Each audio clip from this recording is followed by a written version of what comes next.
कभी सोचा है सोशल मीडिया स्क्रॉल करते करते कि यार मेरे सारे दोस्त और जानने वाले आखिर चले कहाँ गए। आज हम इसी बात की तह तक जाएंगे। ये पोस्टिंग जीरो आखिर है क्या भला, और लोग जा कहाँ रहे हैं। मतलब जब आप अपनी फीड स्क्रॉल कर रहे होते हैं तो क्या कभी ऐसा फील होता है कि दोस्तों कहीं दिख ही नहीं रहे? बस चारों तरफ एड्स हैं, इन्फ्लुएंसर्स हैं और ना जाने कैसे कैसे एआई से बने चेहरे। सवाल यह है कि असली लोग गए कहाँ? अगर आपको भी ऐसा लग रहा है तो ये कोई वहम नहीं है, आप अकेले नहीं हैं। ये एक पूरा ग्लोबल ट्रेंड है और इसका एक नाम भी है, पोस्टिंग जीरो। सीधे शब्दों में कहें तो लोग अब सोशल मीडिया पर पोस्ट करना कम कर रहे हैं, या कह लें कि बिल्कुल बंद कर रहे हैं। और ये सिर्फ एक एहसास नहीं है, इसके पीछे पक्के नंबर्स हैं। अभी हाल ही में 50 देशों में एक स्टडी हुई और पता है क्या निकला? एक चौंकाने वाला आंकड़ा। सोशल मीडिया का इस्तेमाल 10% तक गिर गया है और सबसे ज्यादा ये गिरावट आई है नौजवानों में। तो चलिए इस मामले की आखिर तय तक पहुंचते हैं कि ऐसा हो क्यों रहा है। तो इस पूरी जांच पड़ताल में हमारा सस्पेक्ट नंबर 1 कौन है? ये हैं खुद सोशल मीडिया प्लेटफॉर्म्स। आखिर ये प्लेटफॉर्म्स ऐसा क्या कर रहे हैं कि लोग इनसे दूर भाग रहे हैं? जरा याद कीजिए, सोशल मीडिया कितना बदल गया है ना। एक टाइम था जब ये दोस्तों के अपडेट्स, उनकी असली इधर उधर की मैसी फोटोज, मतलब एक कम्युनिटी हब जैसा था।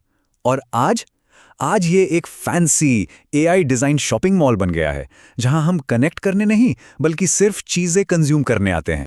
तो सवाल उठता है कि हमारी पोस्ट आखिर जाती कहां है? क्यों कोई उन्हें देख नहीं पाता? जवाब एक ही शब्द में है, एल्गोरिदम। ये सारा एल्गोरिदम का खेल है।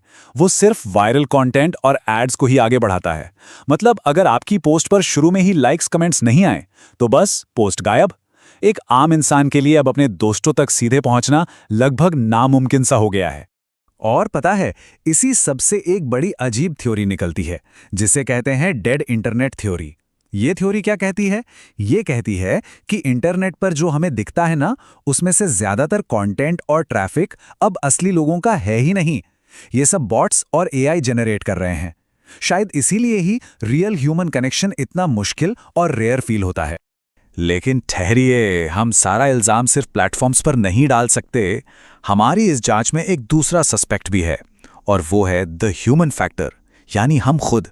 चलिए अब उन साइकोलॉजिकल रीजंस को समझते हैं जिनकी वजह से लोग पब्लिक में पोस्ट करने से कतरा रहे हैं। इसका एक बहुत बड़ा रीजन है कॉन्टेक्स्ट कोलैप्स। अब ये क्या चीज़ है? सोचिए, ऑनलाइन आपकी एक ही ऑडियंस है, जिसमें आपके फैमिली वाले भी हैं, कॉलेज के दोस्त भी हैं और ऑफिस के कलीग्स भी।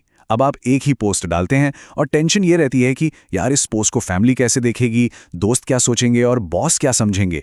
इसी एंग्जाइटी को कहते हैं कॉन्टेक्स्ट कोलैप्स। और ये जो मेंटल प्रेशर है ना, ये बहुत बड़ा है। एक डर कि लोग जज करेंगे, ऑनलाइन बेइज्जती हो जाएगी, फिर वो लगातार कंपैरिजन, उसके पास ये है मेरे पास नहीं है, जो सीधा सेल्फ एस्टीम पर असर डालता है। प्राइवेसी की चिंता अलग कि हमारा डेटा कहाँ जा रहा है। ये सब मिलकर पब्लिक में पोस्ट करने को एक बहुत ही रिस्की और थका देने वाला काम बना देते हैं। ऊपर से वो परफेक्ट लाइफ दिखाने का प्रेशर तो है ही। इसी फीलिंग को रेडिट के एक यूजर आयरन फिंगर्स ने बड़े अच्छे से लिखा है। वो कहते हैं, मुझे एहसास हुआ कि मैं जिंदगी जीने के बजाय उसे कंटेंट बनाने का जरिया समझ रहा था। मैंने पोस्ट करना बंद कर दिया और अपनी असली जिंदगी को अहमियत देनी शुरू की, और अब मैं पहले से कहीं ज्यादा खुश हूं। ये बात आज शायद बहुत से लोगों के दिल की आवाज है। तो फिर लोग जा कहाँ रहे हैं? क्या सबने इंटरनेट छोड़ दिया? नहीं, ऐसा बिल्कुल नहीं है। ये इंटरनेट से भागना नहीं है, ये एक शिफ्ट है, एक ग्रेट एस्केप। लोग पब्लिक स्पेसेस से निकलकर प्राइवेट स्पेसेस की तरफ जा रहे हैं। फर्क साफ है। पब्लिक फीड्स पर हम एक परफॉर्मेंस दे रहे होते हैं सबके लिए, जिससे एंजाइटी बढ़ती है। लेकिन डीएम्स और छोटे छोटे ग्रुप चैट्स जैसे प्राइवेट स्पेसेस में, वहां हम कुछ गिने चुने लोगों से आराम से बात करते हैं। वहां हम जैसे हैं वैसे ही रह सकते हैं, ज्यादा ऑथेंटिक, ज्यादा सेफ। वहां हम वैलिडेशन नहीं बल्कि असली कनेक्शन ढूंढते हैं। और गेस व्हाट, नंबर्स भी इसी तरफ इशारा कर रहे हैं। ये जो स्टोरीज होती है ना, जो 24 घंटे में गायब हो जाती हैं, जो डीएम्स हैं, जो छोटे छोटे ग्रुप्स हैं, ये आज ऑनलाइन कम्युनिकेशन के सबसे तेजी से बढ़ने वाले एरियाज हैं। साफ मतलब है कि सोशल इंटरैक्शन का फ्यूचर अब छोटा, ज्यादा प्राइवेट और कम परमानेंट होने वाला है। तो इतनी सब जांच पड़ताल के बाद हमारा आखिरी फैसला क्या है? इस पूरे ट्रेंड का भविष्य के लिए मतलब क्या निकलता है? देखिए, ये सोशल मीडिया की मौत नहीं है। इसे ऐसे समझिए, ये उस सोशल मीडिया का अंत है जिसे हम एक पब्लिक ब्रॉडकास्ट की तरह यूज करते थे, जहां हर कोई हर किसी के लिए पोस्ट कर रहा था। ये एक फंडामेंटल शिफ्ट है कि हम इंटरनेट को कनेक्ट करने के लिए कैसे इस्तेमाल करते हैं।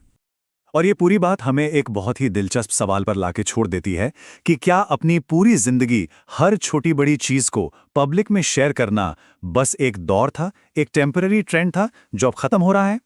इस पर सोचिएगा जरूर।